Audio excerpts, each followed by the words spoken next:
할렐루야, 예수님의 사랑으로 성도 여러분을 사랑합니다. 견물생심이란 사자성어가 있습니다. 물건을 보면 그것을 가지고 싶은 욕심이 생긴다는 뜻이죠. 뭔가를 보기 전에는 별 욕심이 없었는데 막상 그것을 보니 가지고 싶고 내 것으로 하고 싶어집니다. 그런 마음을 표현할 때 사용하는 말입니다. 휴대폰이 오랫동안 써서 작동이 잘 안 됩니다. 그래서 저렴하고 단순한 것으로 바꾸려고 매장에 들어가죠. 그런데 매장 직원이 새로 나온 신상품을 보여주며 열을 올리며 선전을 합니다.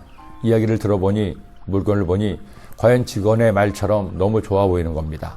근데는 생각지도 않은 신상품을 비싸게 주고 사는 경우에 이런 말을 하기도 하죠. 한 번은 몇몇 분들과 중국 북경에 간 적이 있었습니다. 그런데 여정 중에 필수적으로 가야 하는 장소가 있었습니다. 용화단은 한연이라고 하는데 중국 모 대학의 교수들이 강의도 해주고 건강을 위한 상식을 알려준다는 것이었습니다. 가기 전에 안내하는 분이 신신당부했습니다.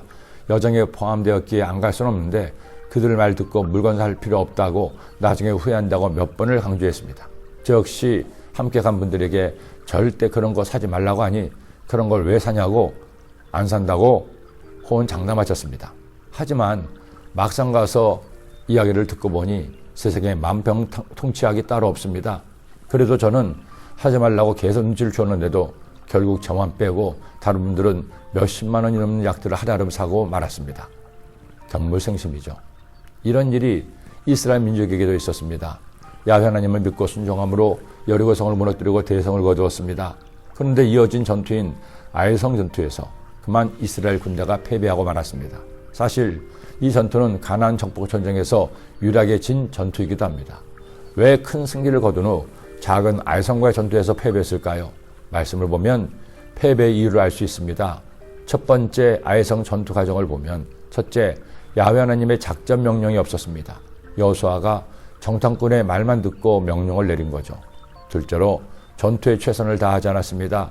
작은 성인이 군사 3,000명만 보내라는 말을 듣고 여호수아는 가지도 않은 채 군사만 보냈지만 패배하고 만 겁니다. 사자가 토끼 한 마리를 잡을 때도 최선을 다한다는데 여호수아가 그만 방심한 겁니다. 그러나 아이성 전투의 가장 큰 패배의 원인은 따로 있었습니다. 아간이라는 사람의 견물생심의 죄 때문이었습니다. 여리고성을 정복할 때 하나님께서 내리신 작전 명령 중 하나는 여리고에 있는 것은 아무것도 남기지 말고 다 없애라고 했습니다. 그런데 아간이 보니 없애기에는 물건이 너무 좋아 보이는 겁니다.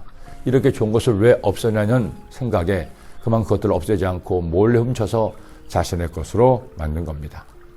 내가 노력한 물건 중에 신할산의 아름다운 외투 한 벌과 은 200세겔과 그 무게가 50세겔 되는 금덩이 하나를 보고 탐내어 가졌나이다. 보소서, 이제 그 물건들을 내 장막 가운데 땅속에 감췄는데 은은 그 밑에 있나이다 하더라. 한 사람이 하나님 명령에 불순종하자 이스라엘 전체가 패배를 당한 겁니다. 결국 하나님께서는 그들로 제비를 뽑게 하시고 아간이 범인임이 만천하에 드러나게 되었습니다. 아간 한 사람의 범죄는 이스라엘에게 뼈아픈 패배를 안겨줬을 뿐 아니라 그 집안이 멸망당하는 시경에 이르고 만 겁니다. 어릴 적 불렀던 찬양 가운데 이런 찬양이 있었습니다. 내 눈이 보는 것을 조심해, 내 눈이 보는 것을 조심해, 위에 계신 주께서 사랑스레 보시네, 내 눈이 보는 것을 조심해. 어릴 때는 그 가사가 무엇을 의미하는지 잘 몰랐죠. 하지만 살아보니 이제는 알게 되었습니다. 견물생심이니 좋은 것만 보고 욕심을 부리지 말라는 것입니다. 언제더라도 마음에 새겨야 할 말씀이 있습니다. 오늘은 이 말씀으로 묵상을 마치고자 합니다. 모든 지킬 만한 것 중에 더욱 내 마음을 지키라. 생명의 근원이 이에서 남이니라. 구부러진 말을 내 입에서 버리며 삐뚤어진 말을 내 입술에서 멀리하라. 내 눈은 바로 보며 내 눈꺼풀은 내 앞을 곱게 살펴 내 발이 행할 길을 평탄하게 하며 내 모든 길을 든든히 하라. 좌로나 오로나 치우치지 말고 내 발을 악에서 떠나게 하라. 아멘. 기도드립니다. 하나님 아버지, 오늘도 귀한 생명의 말씀 주심을 감사합니다. 이 말씀 꼭 기억하서 하나님, 우리가 보는 것을 조심하여 하나님께서 원하시는 것만 보게 하시고 하나님이 기뻐하신 일만 행하는 하나님의 자녀가 되게 하여 주옵소서. 예수님의 이름으로 기도드립니다.